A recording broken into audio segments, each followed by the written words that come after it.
ఇక్కడికి విచ్చేసిన ప్రజలందరికీ నా కృతజ్ఞతలు. నాకు ఈ అవకాశాన్ని ఇచ్చిన గౌరవనీయులైన కేసీఆర్ గారికి, కేటీఆర్ గారికి, హరీష్ రావు గారికి నా ధన్యవాదాలు. ఆమెకి మాట్లాడటం రాదని అంటున్నారు.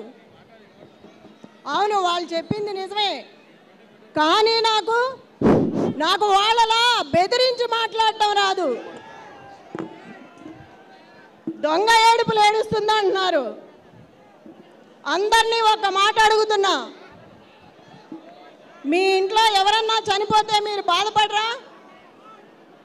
చనిపోయిన వ్యక్తి గురించి వేలాది మంది తరలి వచ్చి అమ్మ నీకు మేమున్నామంటే గుండె బాధపడదా?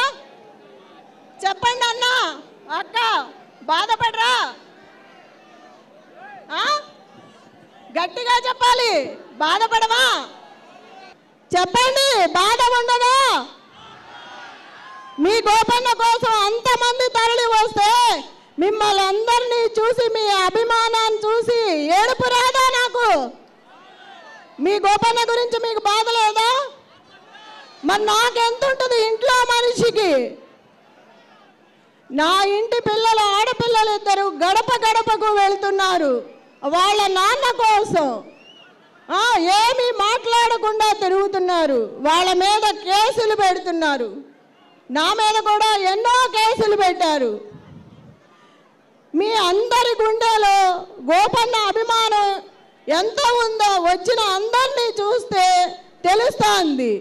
అంత బాధ ఉండి కూడా మనము ఇవాళ వచ్చామంటే గోపన్న గురించే కదా ఎవరైనా అంతా కలిసి చేసుకుంటున్నాము.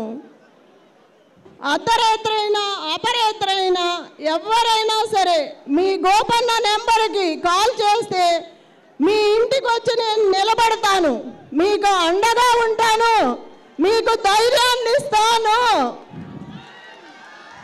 మీ ఇంటి ఆడబిడ్డలా నన్ను ఆశీర్వదించండి, మీకు తోడుగా ఉంటాను. ఎవ్వరికీ భయపడాల్సిన అవసరం లేదు.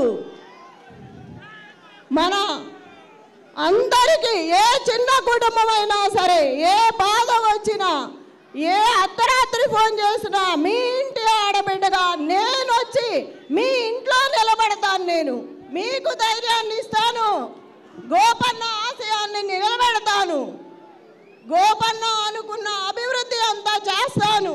ఎవ్వరికీ భయపడాల్సిన అవసరం లేదు.